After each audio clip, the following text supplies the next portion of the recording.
family as key factor in the next generation.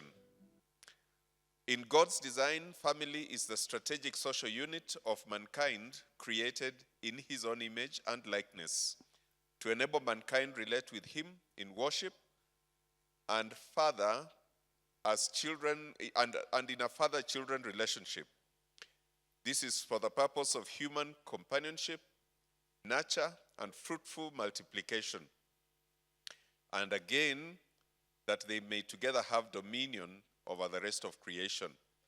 The importance of family is seen in the fact that although the devil moved with speed to destroy its very foundation through sin, the Lord by his grace atoned for their sin and declared that the seed of the woman would bruise the serpent's head. When human society decayed so much in wickedness that it repented the Lord that he had made man, he saved one family that remained connected with him, the family of Noah.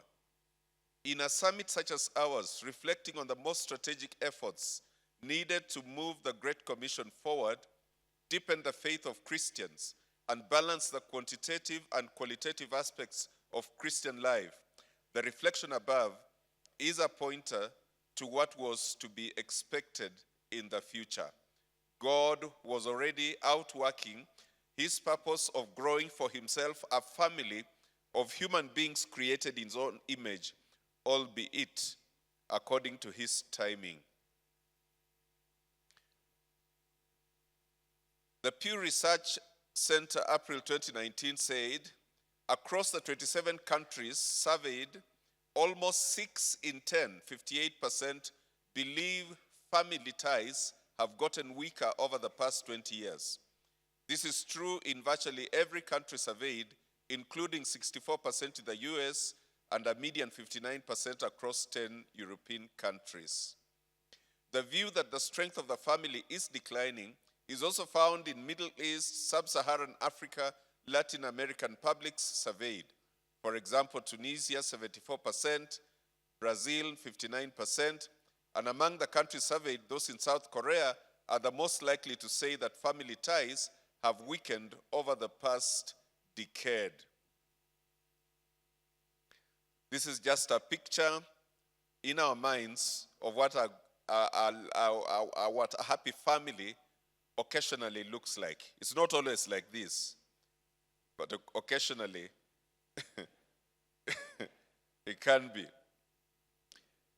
I define family this morning. There are very many definitions, but I want to use, it is the husband and wife pair along with their children for as long as they remain under the parents' care. The family certainly loves and supports other social groups, particularly the extended family or church community or others in which they are engaged, but the natural or domestic family is never absorbed or replaced by those groups. Instead, families love and support others precisely by being the right kind of families. The family is so important that it's not just strategic to God himself, its creator, it is also strategic to the government. For Kenya, Kenyans either live as families or as households. Now, as families weaken, what is happening is that the language is changing and the definition of family is changing. And some of these changes are a great threat to the traditional God-established family. But I will highlight the significant difference between, I'll just highlight the difference between family and as household. The reason the language has changed to household is because increasingly we have more come-we-stay relationships and things related like that, single mother, single father households. And so we are needing to define the new existence with new terminology. But otherwise, the family is what I defined a short while earlier. The number of households in Kenya was forecast to reach nearly 12.6 million in 2021. This represents an increase from 12.16% or 12.16 million in the previous year. By 2025, it is expected that there will be 14.25 million households in the country, keeping an upward trend observed in recent years. On the other hand, the average Kenyan household size is in decline. See, what's going on is that as the complex dynamics and realities of societies increase, there are efforts to manage. There are efforts to control. And the Christian community particularly is caught up in a kind of crisis, because while Christians are emphasizing smaller families, population control, 2 children per family, you know very well that other groups are doing the exact opposite. And so the multiplication of other groups is happening not always because of conversion of Christians to other religions, but because this individual religion permits this individual to marry this girl at age 13 or 16 or 18 and make sure she has a child every year for the next 15 years, and is allowed to marry 4 of them. So you can imagine what's going on. The multiplication factor is very huge. And so you can see there's a lot of change happening in society. And sometimes as a Christian people, the scripture says that the children of this world are more shrewd than the children of the kingdom. Sometimes we do not realize the missionary strategy that is destroying us. This young man converts to this religion, comes into your society, and for some reason has convinced you that you don't know how to slaughter chicken, you don't know how to slaughter goats, you don't know how to slaughter cows. So in a short while, he becomes the chief slaughterer of all the animals in the village. For every animal he slaughters, you give him 2 kilos of meat and 2,000 shillings. If he slaughters 10 animals, that is 20,000 shillings, and how many kilos of meat? That is how he will marry your girls. He has enough food in the house. People can be converted overnight because he can distribute meat, he can use the money. So I tell Christians, stop this nonsense. When did you forget how to slaughter chicken and cows? Stop this nonsense. We can't be the ones sponsoring an anti-Christian religion. And you must be strategic. Are you hearing me? I'm not against friendship. I'm just telling you wisdom. While we have no money to spread the gospel, they have a lot of money because you only need to announce we have a birthday party. Then they arrive at the door, they say, we have come to support you. To do what? To slaughter the chicken. Please, wise up. The family is strategic in God's plan. I have already spoken to this, so let me just highlight some things. Adam and Eve come together as family. They are the only beings that he gave the privilege to create a family like his own. Then to facilitate companionship and procreation, to be fruitful and multiply. And then to organize all the rest of creation.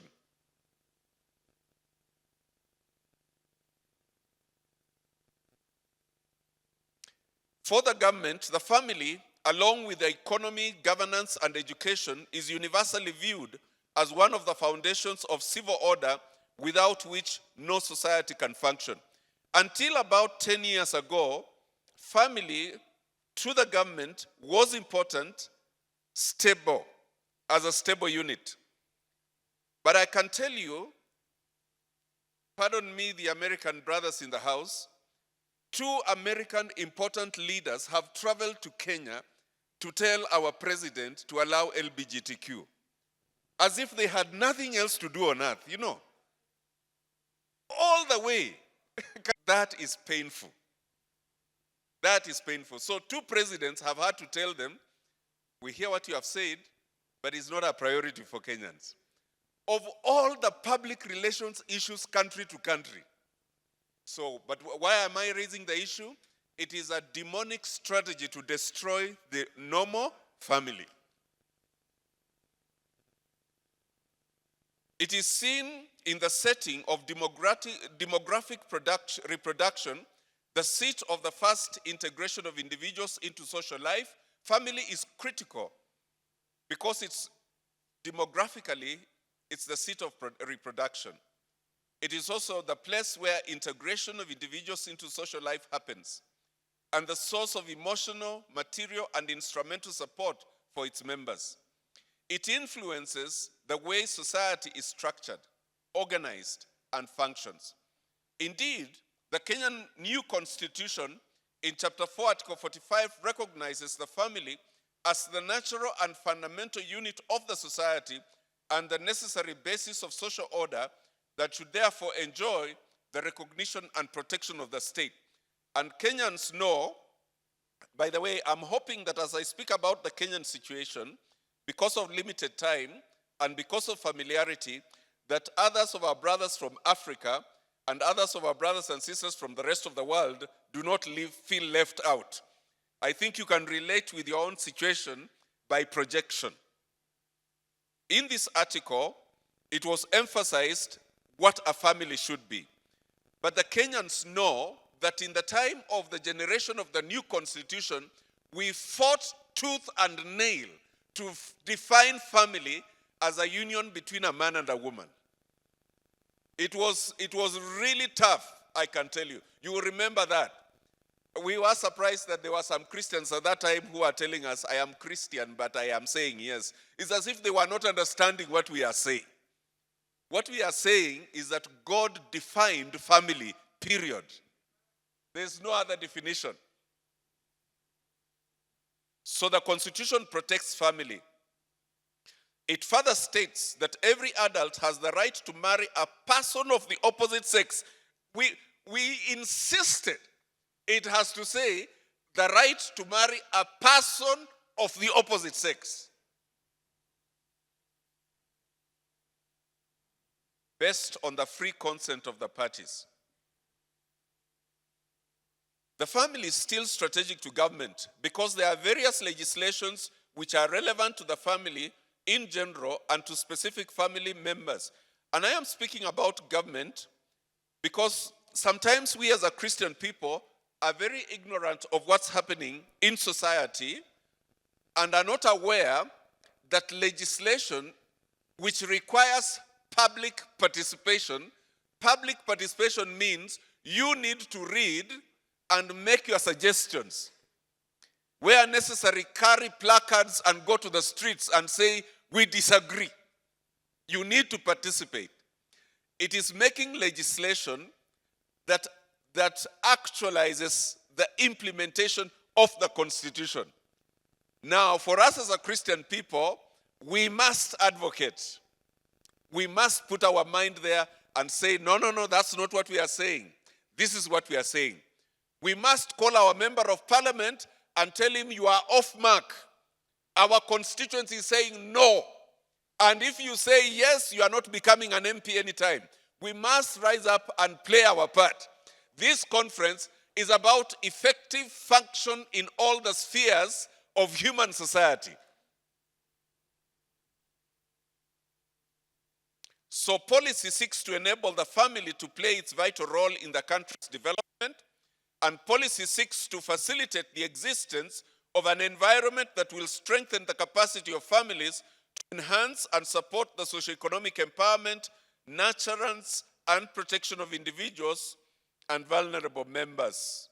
So you can see government is not just God made family important, but government also knows that family is important.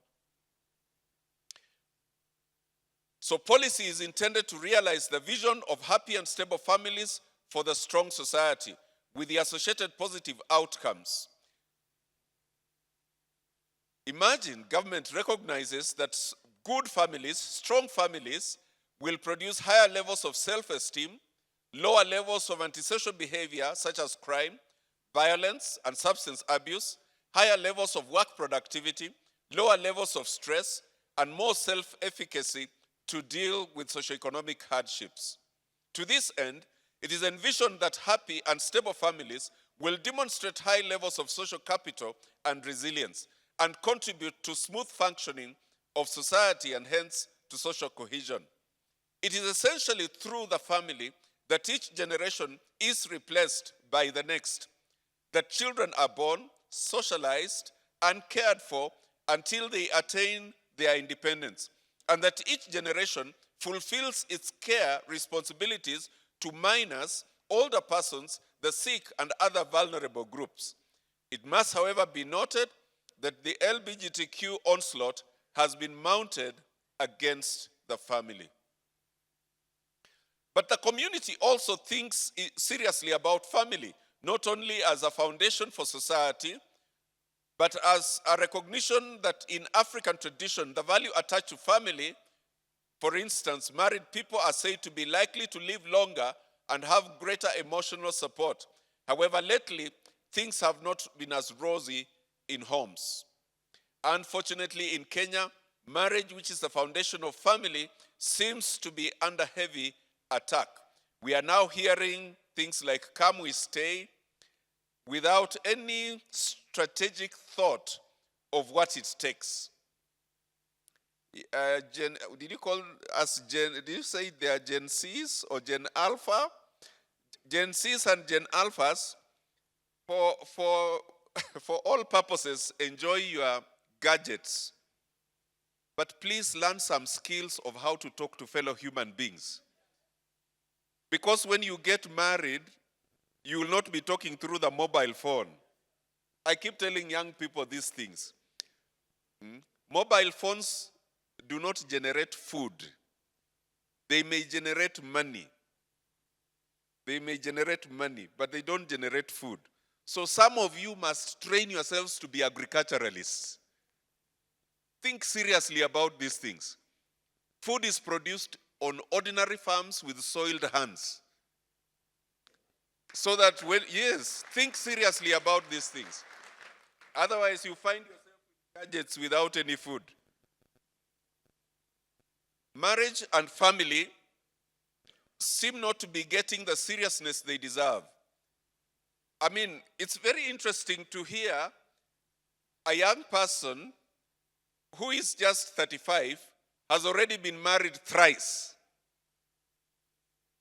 Yeah, it's because you don't take seriously the matter of falling in love. You have no differentiation between infatuation and love. And you do not appreciate the need. Is this my time or I'm looking at the wrong one? I could be looking at the wrong one. It's my time. All right. If it's my time, I'll finish time. Thank you. So basically the family as a unit of society is crumbling like a house of cards. But it's not this negative news that we are about. In terms of statistics, we can say that the onslaught against the family includes 30% Kenyans living below $2.15 a day. 40% of women experience gender-based violence, and significant part of it in families. 13.6% HIV, AIDS, and other diseases. Western region, I was surprised to learn, has the highest prevalence of current use of at least one drug substance, according to statistics. So Westerners, wake up.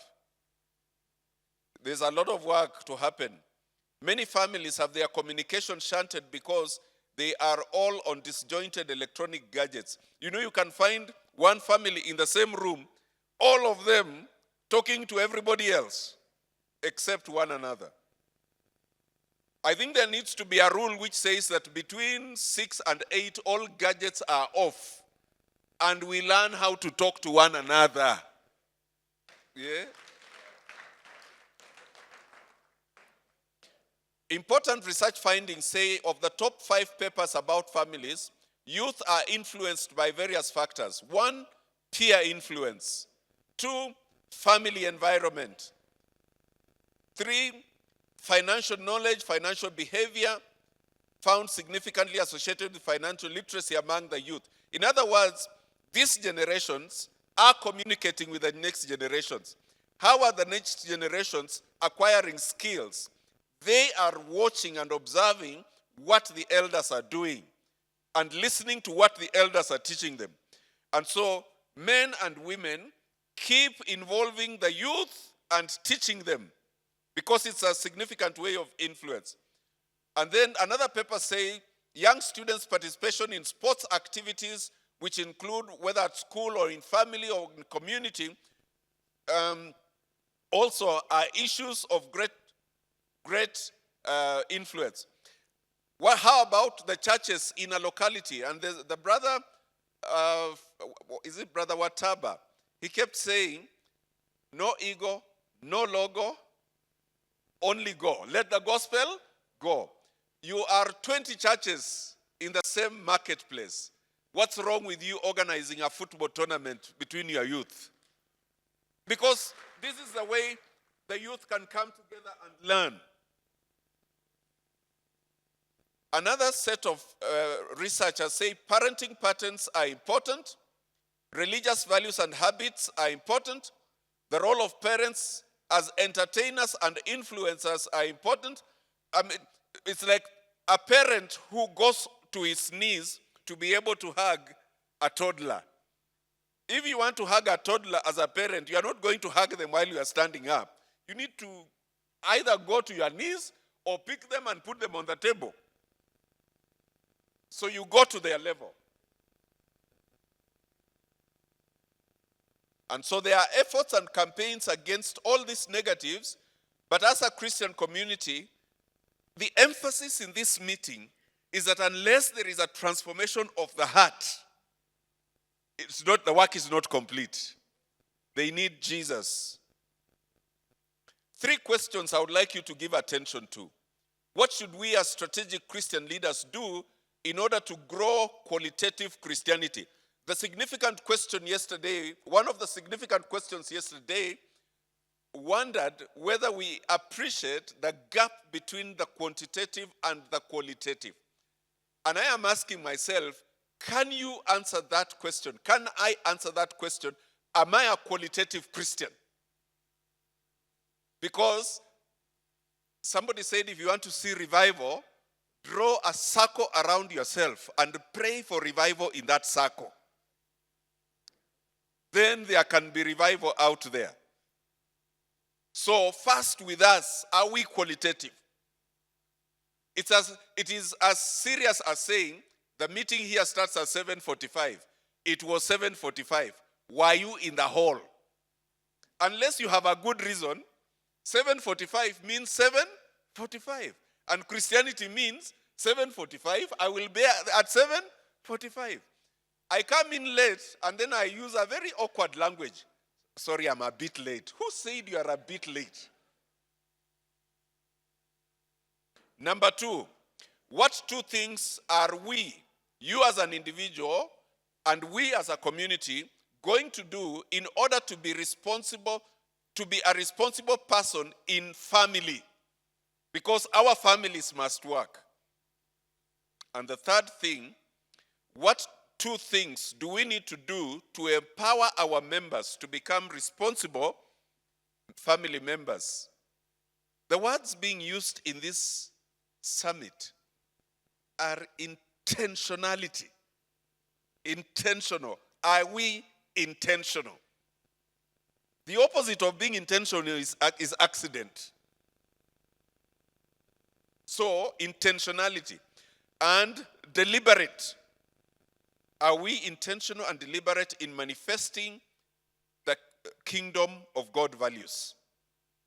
And so, my brothers and sisters, I think the family is still the most strategic influencer of the youth, of the children.